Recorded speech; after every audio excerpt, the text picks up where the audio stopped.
한국인 가운데 거의 절반이 개신교에 강한 반감을 가진 것으로 조사됐습니다.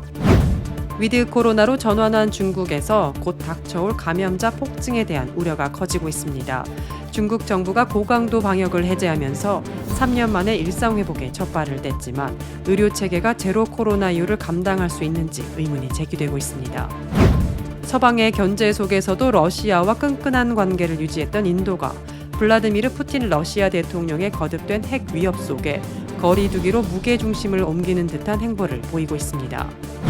미주 지역 한인 교인들의 의식 조사가 이민교계 내에서 처음으로 진행됐습니다. 이번 조사는 팬데믹 이후 변화한 한인 교인들의 신앙관과 다음 세대에 대한 분석이 이루어졌다는 점에서 의미가 있습니다. LA 카운티에서 최근 토요일과 일요일, 월요일 3일 동안에 10,000명 이상이 코로나19에 감염되는 등 코로나 바이러스가 다시 급격하게 맹위를 떨치고 있는 모습입니다.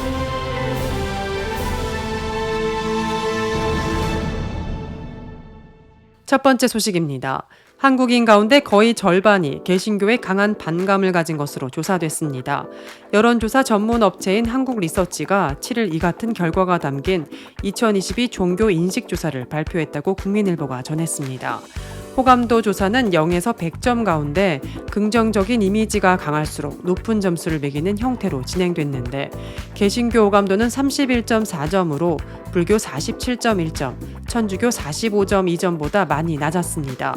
지난해에도 개신교 호감도는 31.6점에 불과했습니다. 주목할 만한 대목은 개신교를 매우 부정적으로 평가한 응답자가 전체의 49%에 달했다는 점입니다. 이는 불교의 27%의 거의 2배에 달하는 수치입니다. 특히 개신교인 스스로 평가한 개신교 호감도도 지난해에 비해 크게 떨어진 것으로 나타났습니다. 지난해 개신교 신자 스스로 매긴 개신교 호감도는 71.2점이었으나 올해는 64.5점에 불과했습니다.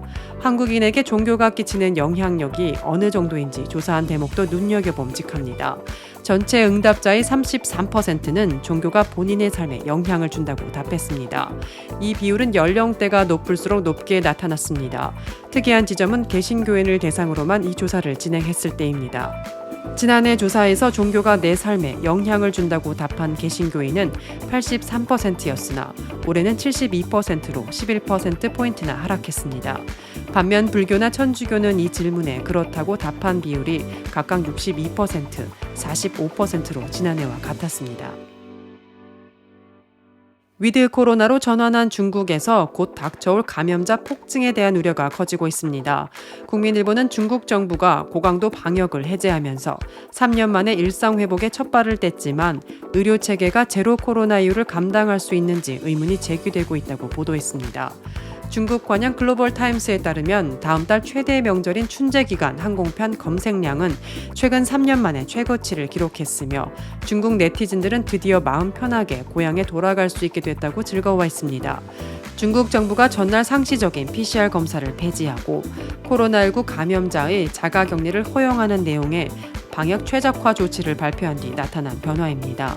그러나 일상회복의 기쁨과 동시에 감염자 폭증이 불러올 혼란을 걱정하는 사람들도 많습니다. 중국 정부가 백지 시위가 벌어진 지 열흘 만에 전격적으로 방역 조치를 완화하면서 이후 상황에 대해서 명확한 로드맵을 제시하지 않았기 때문입니다. 사람들은 이제 방역과 치료는 전적으로 자기 책임 시대가 됐다고 말합니다. 실제로 기차역 등의 직원들은 전신 방호복과 N95 마스크로 중무장한 채 근무를 섰고 일부 승객들은 방역 가운을 입거나 투명 고글을 썼습니다. 의료 대란이 벌어질 가능성도 있습니다. 코로나 취약계층인 중국 80세 이상 인구 약 3,600만 명의 백신 1차 접종률은 76%, 부스터샷 접종률은 40%에 불과합니다. OECD에 따르면 미국의 인구 10만 명당 중환자실은 25개이지만 중국은 4개 미만입니다. 이런 이유로 중국의 고령층 대다수는 코로나19 대유행이 완전히 끝나지 않았는데 국가의 방역 보호망이 사라져 불안하다는 반응을 보이고 있습니다.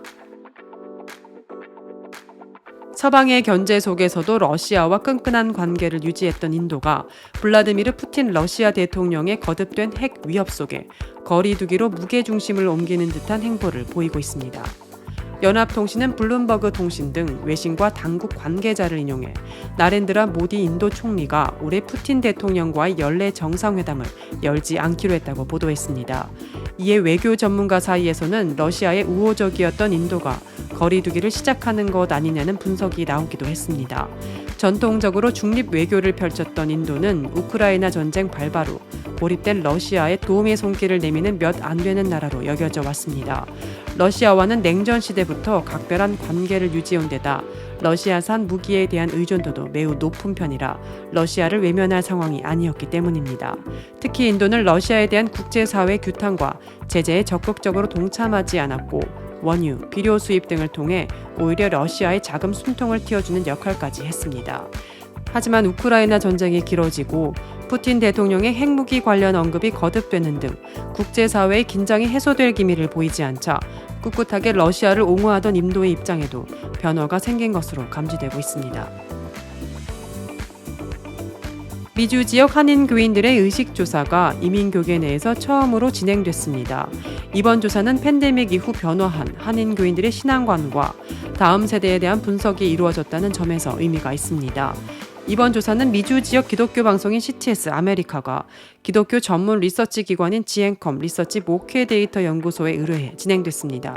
이번 조사에서 주목할 만한 특징은 문화가 다른 1세대와 2세대가 같은 교회에 다니지 않는다는 점이라고 지앤컴 지용근 대표가 중앙일보와의 인터뷰에서 밝혔습니다.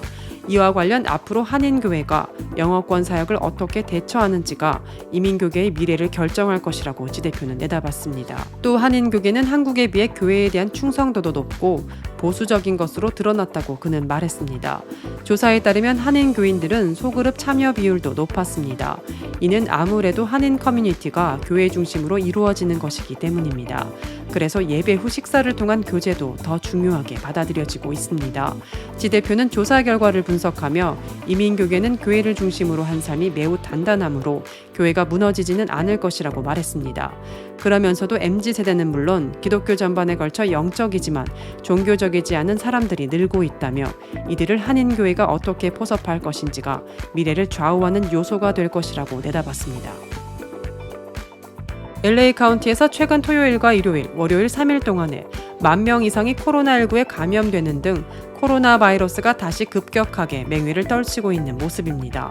LA 카운티에서 이렇게 코로나19가 급 확산세를 보이는 이유로는 지난 땡스기빙 데이 연휴 기간 사람들이 모인 것과 지배종인 BQ1, BQ1.1의 잠복기가 짧아진 것, 독감과 감기 환자 증가로 면역력이 약화된 것 등이 꼽히고 있습니다.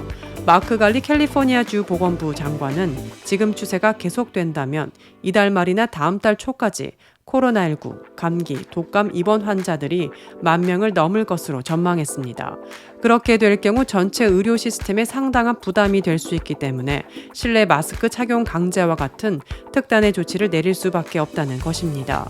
실제로 주요 병원들마다 코로나19 환자들이 크게 증가하면서 이들을 돌보는 의사나 간호사들 중에서도 감염자가 급증한 것으로 나타나 의료 인력이 부족해진 현상으로 이어질 수도 있어 우려가 커지고 있습니다.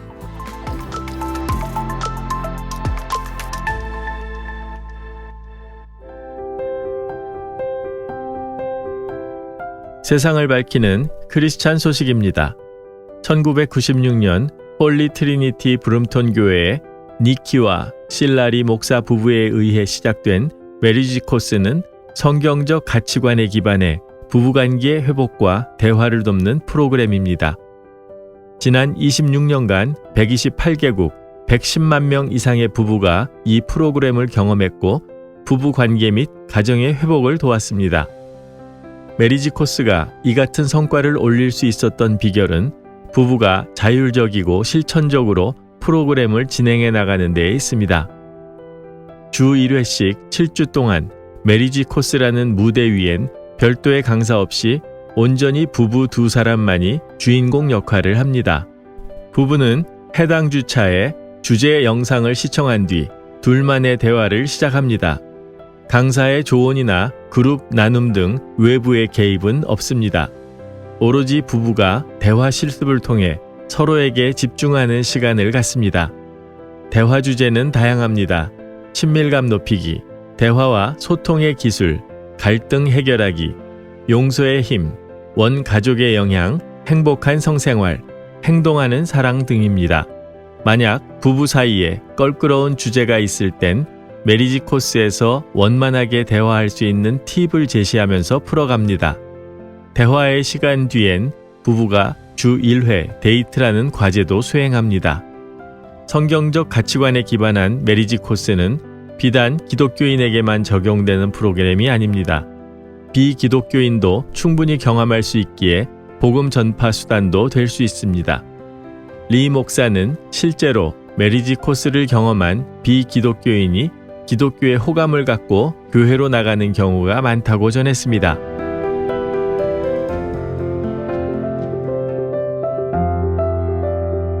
크리스천에게 뉴스는 기도 제목이 됩니다. 오늘의 뉴스를 통해 보는 기도 제목입니다.